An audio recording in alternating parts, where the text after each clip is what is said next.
በድንገት እንደዚህ አይነት ነገር ቢያጋጥማችሁ ምንድን ነው የምታደርጉት? ማለት ድንጋጤ ውስጥ እንዴት ነው የሚሰማችሁ ማለት ነው? ሀሳብ አስተያየታችሁን ኮሜንት ላይ ፈልጋለሁ። አሰላሙ አለይኩም ወራህመቱላሂ ወበረካቱ። ውድና የተከበራችሁ ቤተሰቦች እንዴት ናችሁ? ላይክ፣ ሼር፣ ሰብስክራይብ እያደረጋችሁ ገባ ገባ በሉ አበረታቱኝ እላችኋለሁኝ ማለት በእኔ ቢሆንስ ነገ በእኔ ቢሆንስ ብለን ስናወራ በጣም ነው የሚከብደው። በነገራችን ላይ ማለት ነው በጣም ማለት ሳታስቡት ስራችሁን የተሰራችሁ በቃ ሁሉ ነገራችሁ ተዝረክርኮ ምናምን ነገር ከዛ በድንገት ተጠርታችሁ እንደዚህ ስትባሉ በጣም ነው የሚከብደው። ማለት ስንት ጊዜ እንኳን ሀገር እንገባለን ያን ስንት ምክንያቶች ስንት እንቅፋቶች አሉብን ማለት ነው። እና ሰሞኑን የሸያን ነገር ሁላችሁም አይታችኋል ብዬ አስባለሁኝ። ማለት ሳያስብበት ገባችሁ። እንደዚህ ሳታስብበት እንደዚህ አይነት ነገር ሲፈጠር በጣም ነው የሚያስደነግጠው በነገራችን ላይ ማለት ነው። አሁን ማለት ሰያ አሁን ህዝብ ፊት ለፊት ላይ ስላለ በቃ እውቅናም ስላለ ከጎኑም ደግሞ የሚደግፈው የሚያበረታታው ስላለ ወድቆ አልወደቀም ማለት ነው። አላህ ከሶት አልገባችሁ። ግን አሁን በተለይ ደግሞ እንደዚህ እውቅና የሌላቸው ከሶሻል ሚዲያ ጀርባ የሆኑት ምናምን በድንገት እንደዚህ አይነት አጋጥሟቸው ወደ ሀገር ቢገቡ ላይፋቸው ይበላሻል። ከዛ በኋላ ከዚህ ከድንጋጤ መውጣት አይችሉም ምናምን ነገር ብዙ ነገር አለ ማለት ነው። እና ምን ሊላችሁ ፈልጌ ነው ለጥንቃቄ ማድረጉ አይከፋም። እና በሰያ ጉዳይ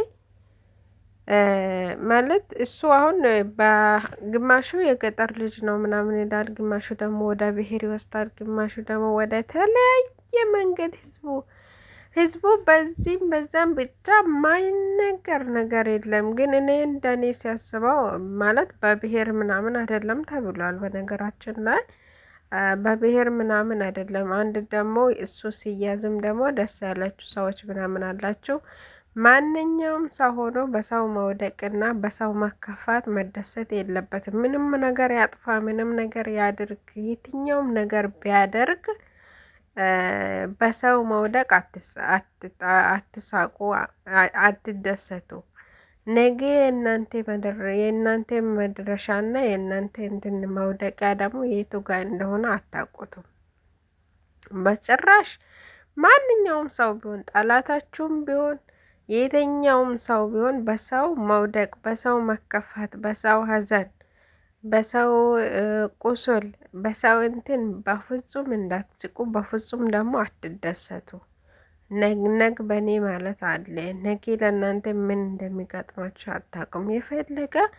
የፈለገ እናንተን ሊጎዳችሁ የተነሳ ጠላታችሁ ቢሆን ራሱ በሱ መውደቅ አትደሰቱ ማለት ነው። እና እቺ ዱንያ አጭር ናት።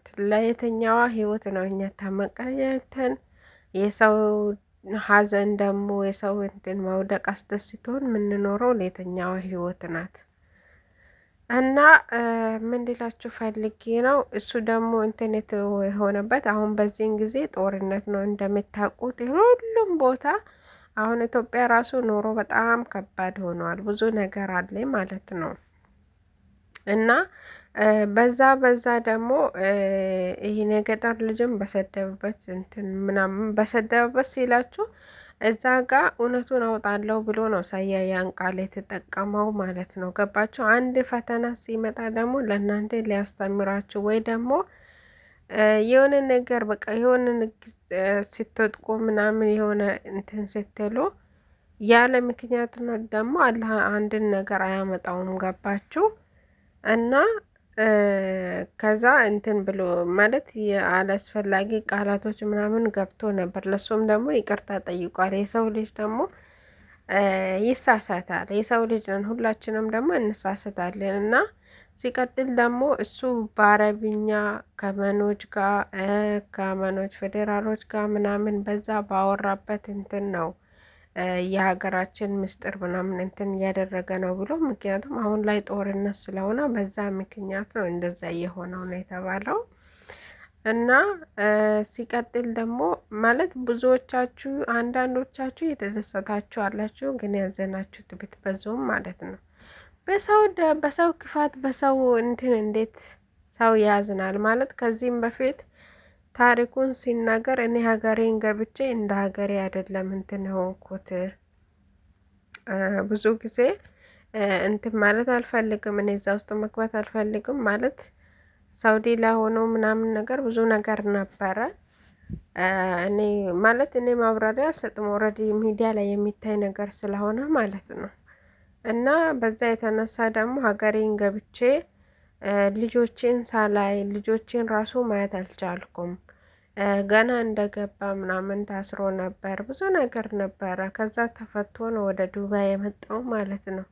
ቤተሰቤን ራሱ በትክክል ማየት ልጆቼን ራሱ በትክክል ማየት አልቻልኩም ሲል እኔ በጣም ነው ልቤ የተሰበረው ማለት ነው። እና አሁን ራሱ እዛ ኢትዮጵያ ልክ እንደገባ እንዲያሳስሩት ነበረ አላማቸው የነበረው ማለት ነው። ግን አንድን ሰው አላህ ሲያነሳውና አላህ ደግሞ አንድን ሰው ያለ ምክንያት አይፈትነውም። ገባችሁ ወይ? በህይወት የሆነ ነገር ሊያስተምረው ወይ ደግሞ ለሱ መጥፎ ነገር የነበረ ነገር እንዲያሳልፍለት ሲፈልግ ነው የሆነ ፈተና የሚያመጣው ማለት ነው። እና እሱ ደግሞ አላህ በእጥፍ ድርብ አድርጎት እንትን አድርጎት ኪሶት ምናምን ወደ አረፋ ገባ።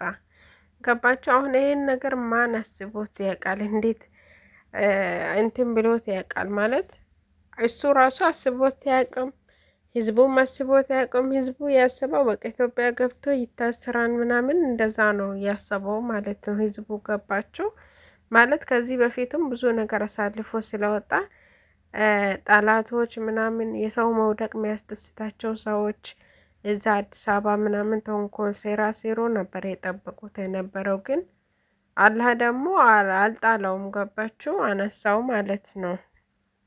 እና ምን ሌላችሁ ፈልጌ ነው፣ ለሰው መውደቅን አትመኙ፣ በሰው ክፋት አትደሰቱ። ሲቀጥል ደግሞ ስለ ሀና ጉዳይ ደግሞ ማለት በተቻለው አቅም ዋጋ ከፍሏል። ግን ያው ትንሽ ከዛ ልጅ ጋር ሰጣ ገባ ውስጥ ቢገቡም በጣም ዋጋ ከፍለዋል። እሱ ማለት ነው በጣም ነው ዋጋ የከፈለው በሷ ጉዳይ። ያው ግማሹ ለፎሎ ነው፣ ግማሹ ለእንትን ነው የሚሆነው። ግን ማለት ያ ነገር ከጎን ሆኖስ ያለ መጀመሪያ ላይ ይዞት የመጣ መጀመሪያ ላይ ደግሞ ሶሻል ሚዲያም ላይ እንትን እንደሆነ ያደረገው እሱ ነው።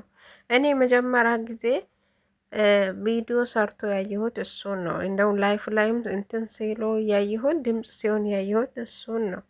ግን በኋላ ላይ ነው ሌላው ሰው እጅ ያስገባበት እንጂ እሱ ነው። ግን ከምንም በላይ ደግሞ ራሳችሁን ማስቀደም አለባችሁ። ከዛ ደግሞ ያላችሁበትን ሕግ አክብራችሁ ይሄ ነገር እንደዚህ ቢያደርግ ያስጠይቀኛል ወይ ደግሞ በውስጥ ልጨርስ የሚለውን ነገር ሁላችሁም ማገናዘብ አለባችሁ። ሀታ ይሄ ነገር ለእኛ ራሱ ትምህርት ነው። ገባችሁ?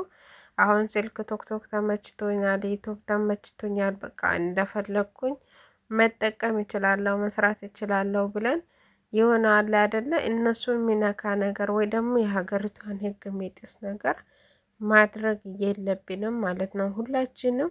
በነገራችን ላይ ይሄ ለሙሉ ኢትዮጵያ ሕዝብ ትምህርት ነው።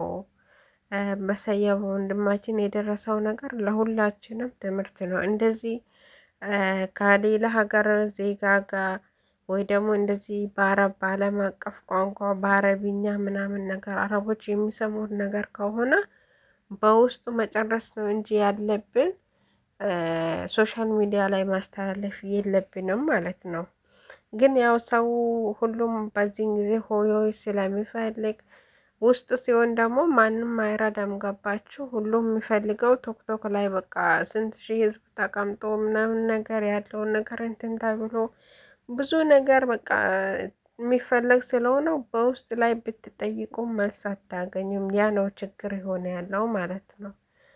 እና ለማንኛውም ወንድማችን ሰያ በጣም ደስ ብሎናል ማለት ወጥቀቅ ስላልቀራክ ሄደክ ደግሞ በጠላት እጅ ምናምን ስላልገባክ በጣም ደስ ብሎናል። እሷንም ደግሞ ልጅቷንም ደግሞ አላህ እንትን ያውጣት ካለችበት ጭንቀት ያውጣት እላችኋለሁኝ። እና ይሄን ይመስላል ማለት ወንድማችን ሳያ አላህ ከሶት አውሮፓ ገብተዋል ማለት የተሻለ ሀገር ገብተዋል።